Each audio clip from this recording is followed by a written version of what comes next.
My guest this week is the fabulous Ross Ben-Moshe. Hello, Ross. Hello, Michelle. Lovely to be here. It's so great having you on. And for those of you that don't know Ross, she's actually a wellness and well-being and resilience coach.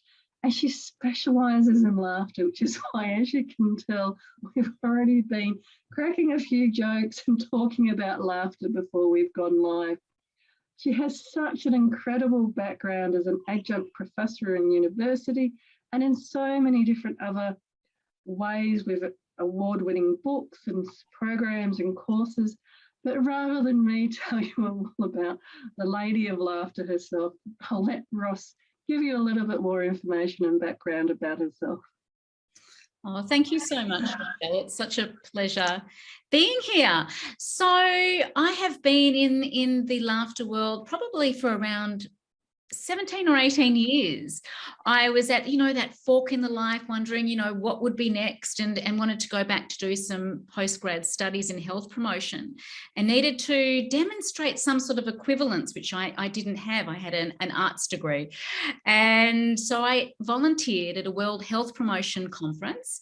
And in the middle of all of the serious sessions was this 30-minute laughter yoga session. And I was intrigued. Thought, what is this all about? And also was wondering why, if all of the sessions, it was only 30 minutes and the other sessions were all an hour. Well, after being had that experience of sort of being thrown into a room with 70 plus strangers and just laughing for the health of it, I could really understand why it was only 30 minutes, because it's a very aerobic activity. And I didn't quite know what to do about this sort of weird and wacky practice. Knew I'd do something, went back to study, learned, a lot about mental health in my Master of Public Health. But what I was really hearing was about stress and depression and anxiety. And I'm thinking, that's negative mental health. What if I could take this thing called laughter yoga, and what a better example of positive mental health than laughter for the health of it?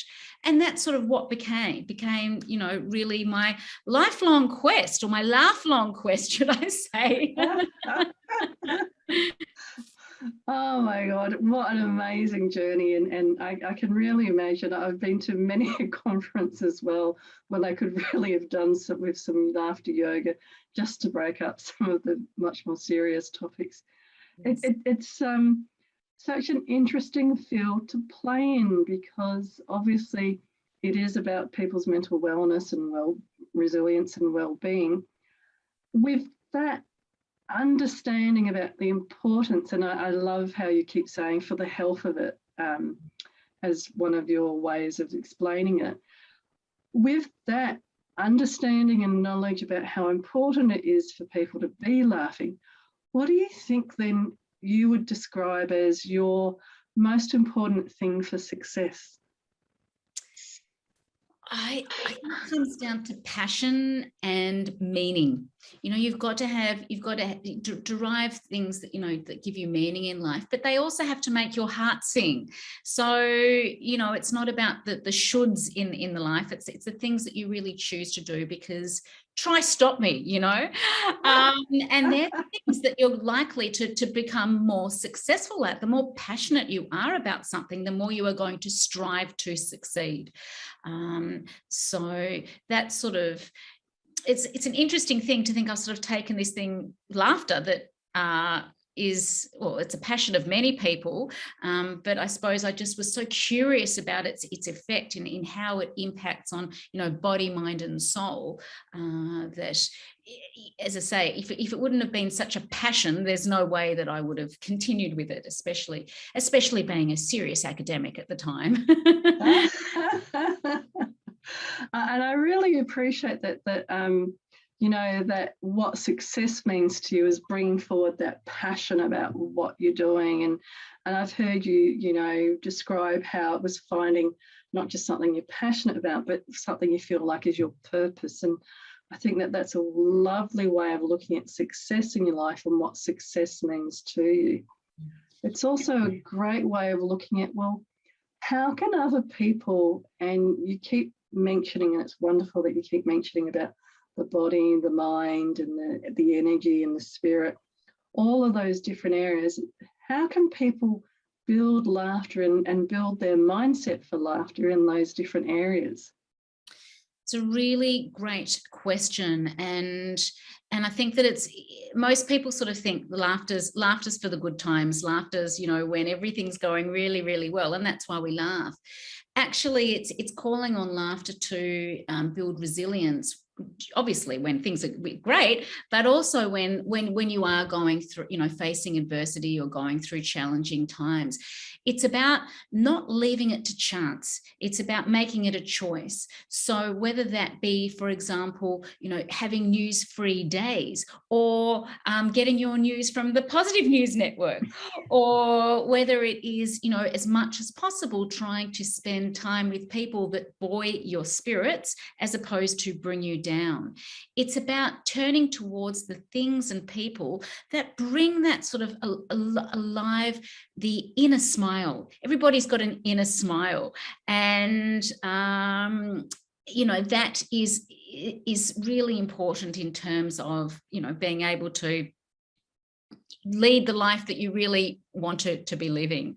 I think that's so true, and I when I'm working with clients, really get that sense, and I try to describe it as, think of it as being around, wanting to be around the people you want to play with. You want to have that fun and that joy and that laughter in your life, and life can be a little bit challenging or difficult at times, but surrounding yourself with, like you're saying, the people you want to have a laugh with, you bring you joy in even the darkest of times. And it's something that I sort of have personal experience in, because about 10 years ago, I had a bowel cancer diagnosis. Nothing funny about that. And this thing that I'd taken for granted my whole life was taken away from me, firstly, as I say, because there's nothing humorous about cancer. But secondly, after any form of abdominal surgery, it is physically impossible to laugh for several weeks. So that was actually my first opportunity to delve more deeply into what a laughter mindset is, that is beyond that sort of physical act of laughter. And one of the things that really, there were two practices aside from, the la ha ha ha ha laughter, was smiling, intentionally smiling, bringing that into a meditation practice and allowing that smile to more deeply permeate, and until you sort of feel every cell, every tissue, every muscle, is smiling. And the other thing was a gratitude practice. So actually, really honing in on the things that were going well in my day, and really deepening that embodiment of, what it feels like when you're sensing into those micro moments of joy, those micro moments of contentedness, and the more you can have in those of those you can have, even when you're going through adversity, you will find that it will impact on your well-being. Such two great tips as well there. I really love the one about the smiling, and also your second one about gratitude. And in particular, I know with the smiling one, I'm fascinated by the neurology around, if you say to people to smile and look up, they can't stay angry and they can't stay upset, because the neurology, the way we're hardwired, is that if you're smiling and looking up, it's very hard to stay upset or angry. And so helping people to understand that you can control what emotions you're going through, and you can shift and change them with something as simple as a smile, which obviously, like you're saying, when you had your surgery, you couldn't physically move and laugh because of the muscles, but you could still do other things, other ways of tricking your brain to actually change your mood into one more joy. That's right. Well, we've got these special brain cells called mirror neurons. So that's what happens when we're smiling. The mirror neurons in our brain start firing and wiring. If we share that smile with someone else, then they're going to be you get this firing and wiring smiling action. So it's interesting what you're saying about looking up, but even just placing a heartfelt smile on your face changes your biochemistry. It just, it taps into the well-being hormones, endorphins, even even, oxytocin, that molecule of love. And yeah, it's amazing how potent something as simple as a smile can be. And obviously when shared, you have that ripple effect. It's funny as well. I was walking down the street yesterday and yawned, and then the guy that was walking towards me, he couldn't have seen me yawn, but when he got close to me, he yawned, and I thought he picked up on it, even though he was miles away. That's amazing.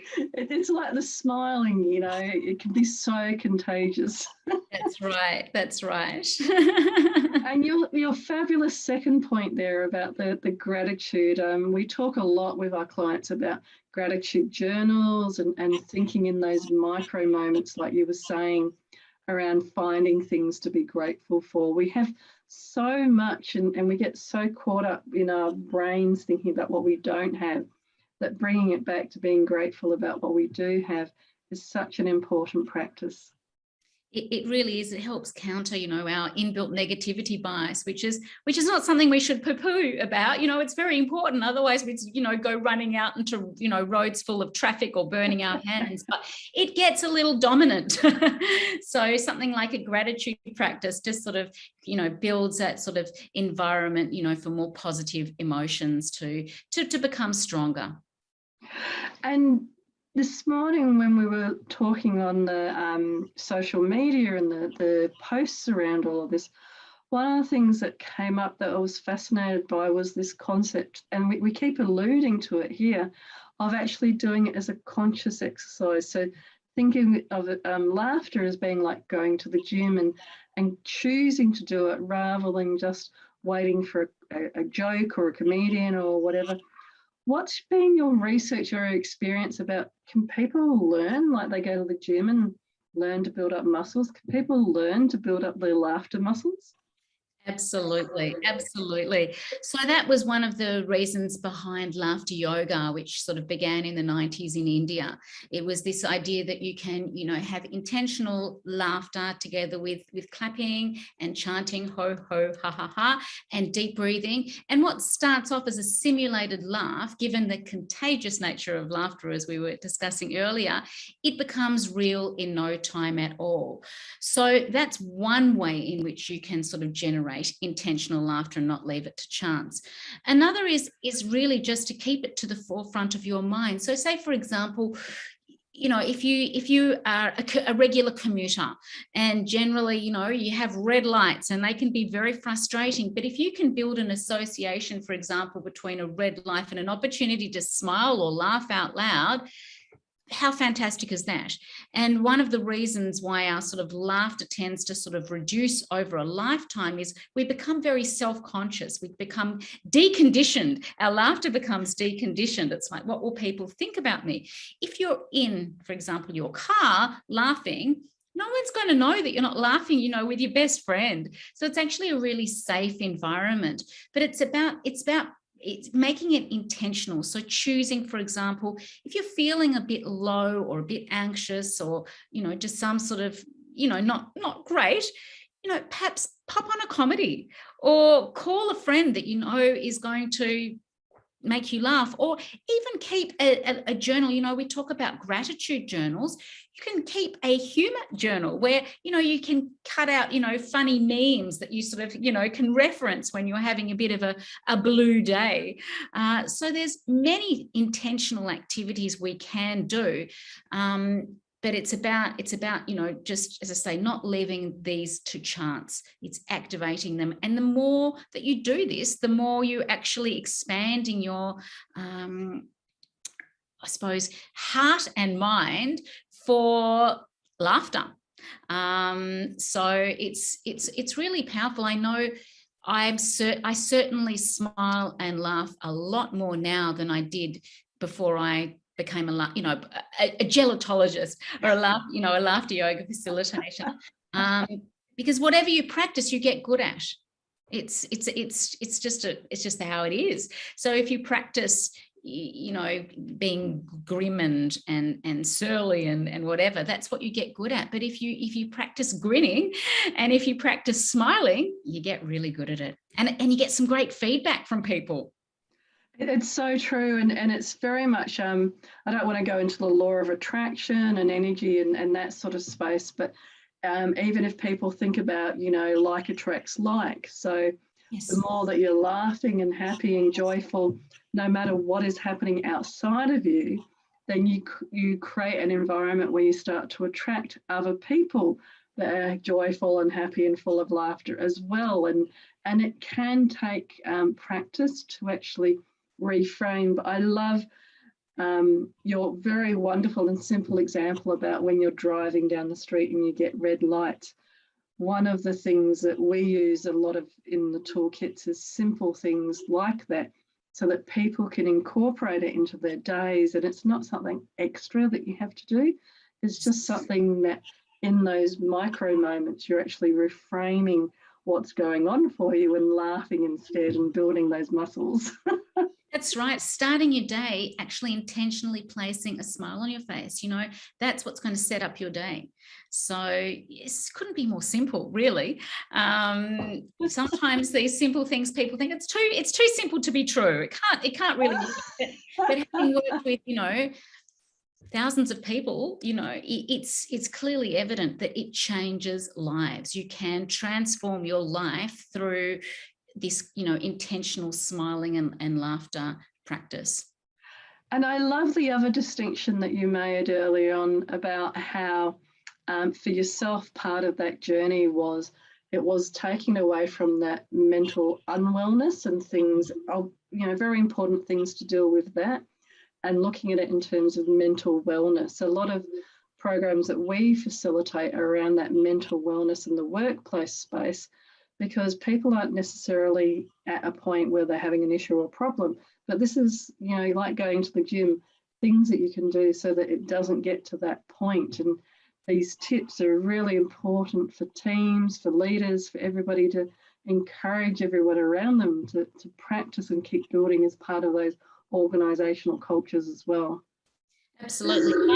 Bicep curls for positive neuroplasticity. I can imagine all of those people that are a bit zoomed out or teamed out now being invited to a meeting that had that title, my bicep curls for neuroplasticity. They wouldn't know positive neuroplasticity. They wouldn't know what was going to happen and if there was going to be an exam about it at the end. So you touched as well earlier on having device-free days, and our experience has been that kind of practice as well, helping people to kind of detach from the umbilical cord they have to their computers, to their phones, to all of these technology. What other things do you support people with or teach them about to help them to actually step back and reclaim their energy and their power away from technology devices?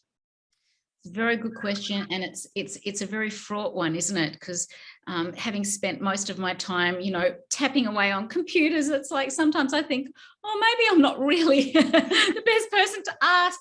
But it's really, for me, it's for me personally, it's coming back to the breath. It's adding like a smile to that breath, smile breathing. It's just having time where you're connecting to even your pet. It's amazing how just going back to it's not being, it's like playtime. You're referring to play. It's how you can embed moments of play in your day, how you can embed moments of joy. Now that might be on technology if you're in it's a personal joke, or as I say, some funny meme, but there are so many other ways in which we can get our daily dose. And I think that it's important also to realize that sometimes we don't have to turn outside of ourselves. It can reside within us. Like we can even learn to laugh at ourselves, our own foibles.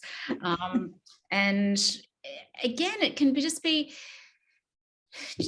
looking, I'm sort of looking out onto, the beautiful, green trees. It can even just be smiling at, in awe of nature. It doesn't have to be anything so formulaic. It can just be again, having this conscious idea that you are going to be trying to embedding this sort of joy in whatever you do. And generally speaking, joy would be manifest the most easy way is through smiling or laughing, or just recounting all of the things that make you smile on the inside. So, your endorphin triggers, everybody has different endorphin triggers that really make them smile on the inside. And when you're smiling on the inside, it's so much easier to smile on the outside.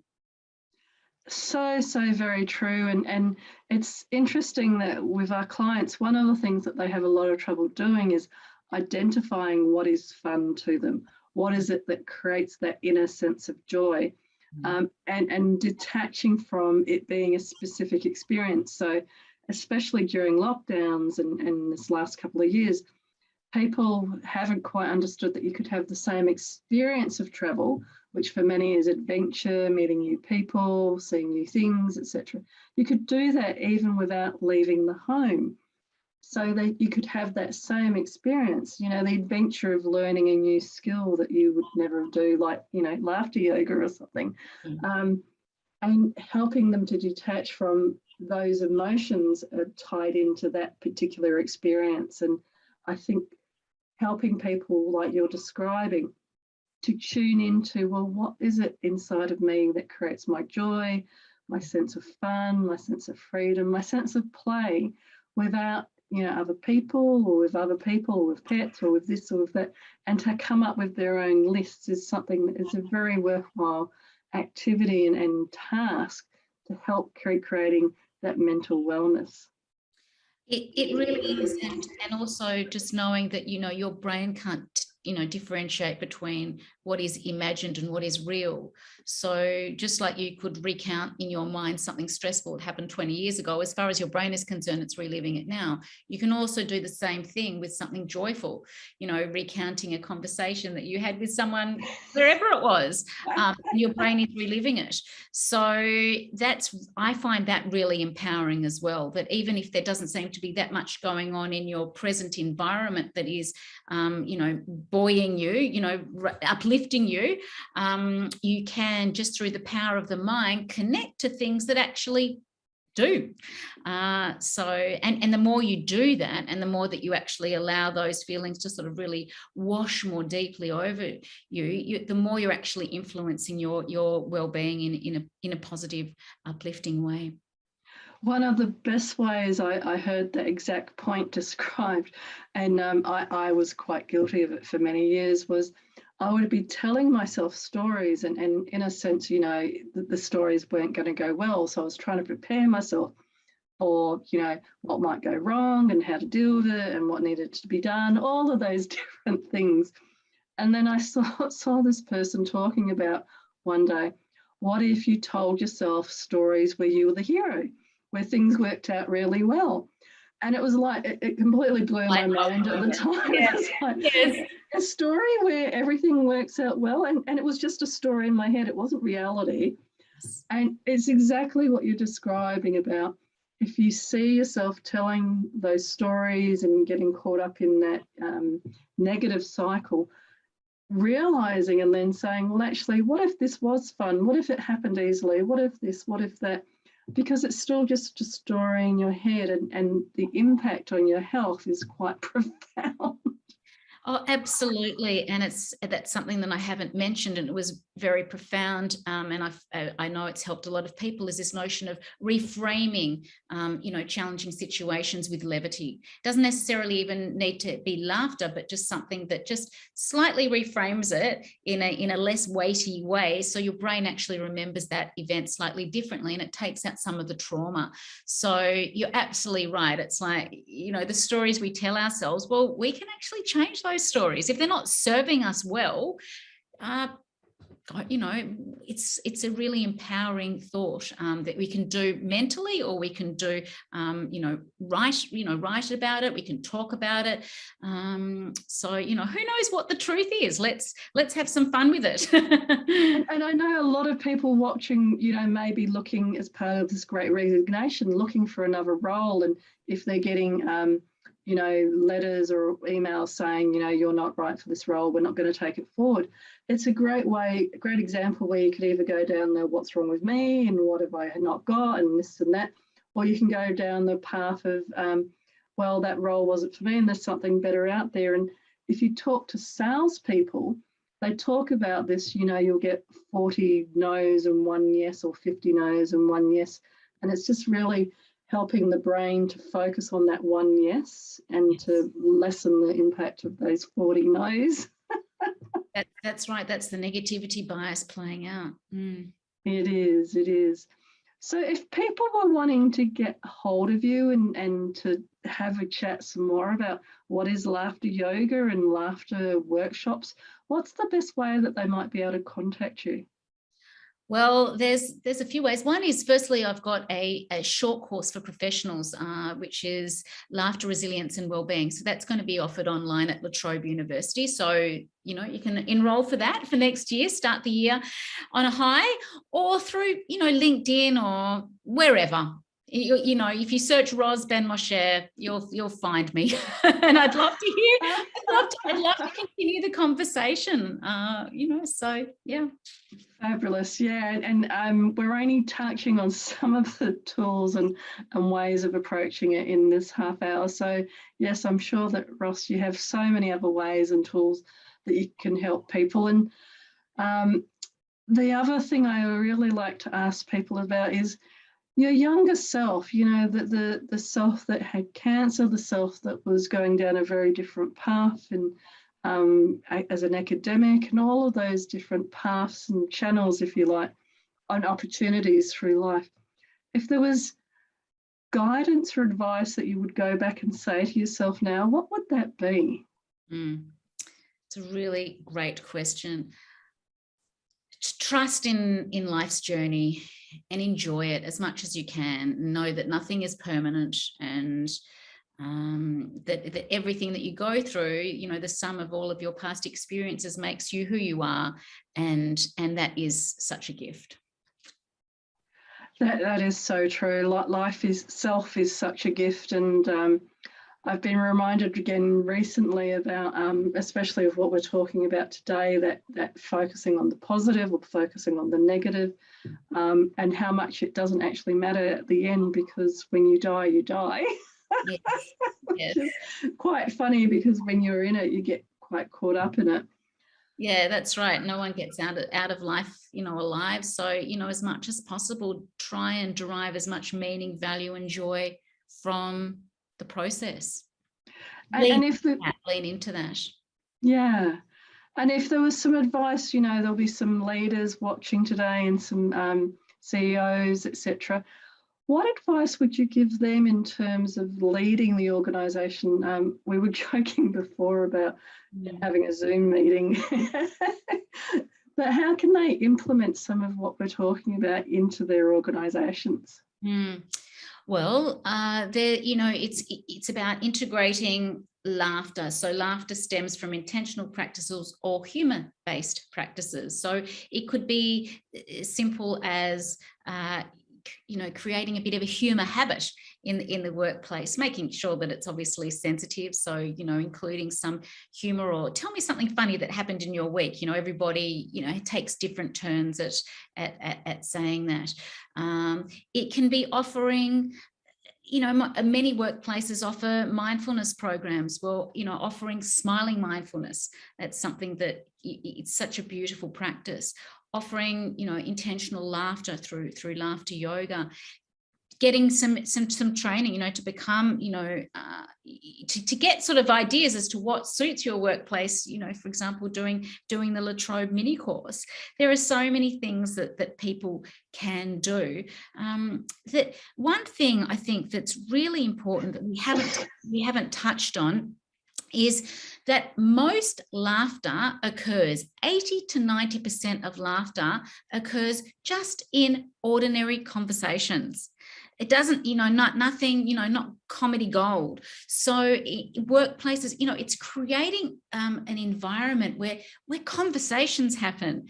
And so, you'll have sort of, it's like, how was your day today?